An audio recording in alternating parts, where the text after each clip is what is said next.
Good morning, I'm Adam Sexton. It's pretty safe to say there's no one in New Hampshire who expended more effort and political capital on the public stage to get a new Republican presidential nominee than Governor Chris Sununu. But Super Tuesday closed the door. GOP voters have spoken.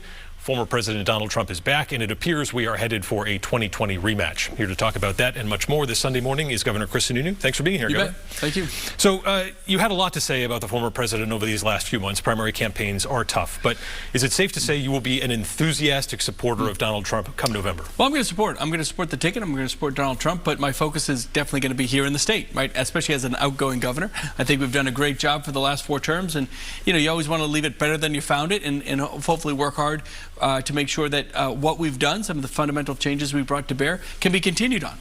Not just in the Sununu way, but you always want fresh eyes on something, but with the right philosophy, and mechanism. So the Senate, the House, the governorship, that's going to be really more impactful to people's lives than even the president in many ways, and that's where we'll focus our efforts. But not a lot of enthusiasm, though.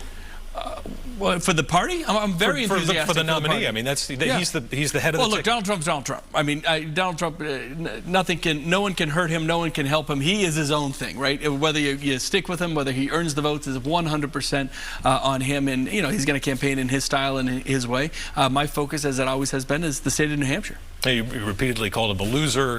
Recently you compared him to. He lost his races. It's frustrating. You made fun of his age on primary day on Twitter. You recently. He's old. He's probably too old for the job. Look, I don't take any of that back, to be sure. But again, understand this is an alternative. I mean, the alternative is Biden, and I think where folks are seeing a lack of management, a lack of understanding of what's happening with immigration, a lack of fiscal responsibility, a lack of being able to work with Congress in any way, and Congress is a lot to blame for that as well, of course. But nothing's getting done. Nothing's getting done. So a lot of people are angry, right? They're frustrated. They really feel like even a lot of the independents and more conservative Democrats are saying, look, these liberal elites are standing on the shoulders of the hardworking families that built and defended this country, and they're trying to tell us how to live our lives. And it's not a very live free or die thing. And so that frustration and I think bad management, let's just be as polite as we can be with President Biden, combined with his age, combined with some of the flops that he's had, the administration has had. No one is really sure of who's running the show. That's the alternative, and a lot of people are saying, we're not there. You've won your elections. You didn't win this argument with your fellow Republicans. What was the disconnect ultimately? Well, I don't think it was a disconnect. I mean, candidates have to stand on their own, right? Nikki Haley was running against an incumbent president. I mean, Trump has been the standard bearer of the party effectively for 7 years.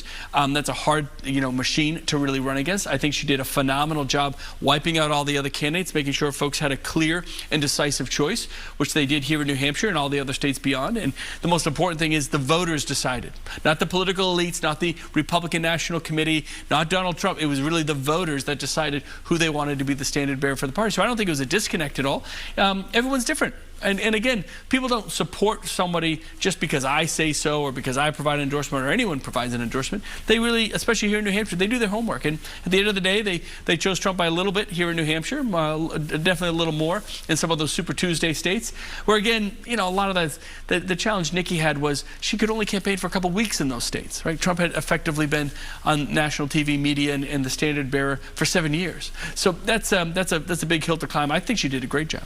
When it comes to the nominee, do you worry at all when you hear Donald Trump say things like, and this is a quote, "I'd be a dictator on day one"? Yeah, look, I've been very clear since the first day we got elected on the same day, and I've been very clear when he says and does things that I don't care for, and that's one of them. Of course, that gives you a lot of pause for concern. He's brash, he's explosive, he tries to make headlines. He does that very well, for better or for worse. I don't like the election denial stuff, the January 6th stuff. This is real stuff, of course. So no, one thing I'm pretty proud of is we always have called the balls and strikes like we see him with the former president. Do you agree with the former president and his legal team that the American president has complete legal immunity from all prosecution? No, that's crazy. No, just because you're a politician does not put you above the law, period. And so if an American president had absolute immunity, that sounds like something we don't really usually do in this country, correct? I've never heard of anything like that. So nowhere that we should be supporting anything. What if he acts in that way if he's reelected? You got to hold him to the letter, to the law, right? That's why you have attorney generals in Congress, and you have a process for that. Yeah. And so you're the outgoing governor of New Hampshire. It's possible if he's elected in November, he's going to be reaching out to try to facilitate a transition. He has said priority number 1 is a mass deportation program. So if you are contacted by the incoming administration in November and December, and they say, hey, we need help setting up a really large detention camp for illegal immigrants. Are you going to cooperate? Look, I don't think between November and January of him getting nominated, they're going to be talking about detention camps. Nothing that we would entertain here. I don't even know what that would look like. That's crazy. But he said this is a top priority. It's the biggest deportation program in the history of the United States, and he wants, that's what he specifically said, whether he was doing this in jest or not, when he said, I want to be a dictator on day one to get that done. Yeah. So, well, look, again, let's go back to the states have a lot of say in this because the states really created the federal government. And so if the administration wants to get anything done, having a good relationship with the states, he can't be a dictator to the states. He can't tell states and governors, what to do. No president can do that on either side. So again, we'll see where it all goes. He's got a lot to worry about between now and November before we decide what's going to happen after November. But if they come to you with that request, you're inclined not to cooperate. Look, I'm on my way out. I'll let the next governor worry about that kind of insanity. I've handled 8 years of that kind of crazy, and I'm excited in terms of that respect to pass the buck to somebody else. You put a lot of emphasis on security at the northern border. The ACLU recently obtained that disaggregated data through a lawsuit that's showing just 21 encounters or apprehensions from October 22 to December of 23. You call those figures, quote, cherry-picked. Are you saying it's wrong or inaccurate, or is the number really 21?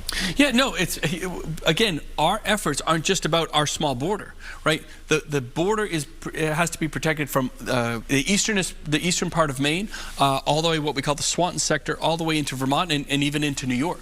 So we're all kind of in this together, right? What we're saying here in New Hampshire is we're taking this very seriously. If you're going to bring drugs or traffic people, which we've seen both of here in the state, this is not a place to do it. Right? And I'm hoping that we're kind of leading by example in Maine and Vermont.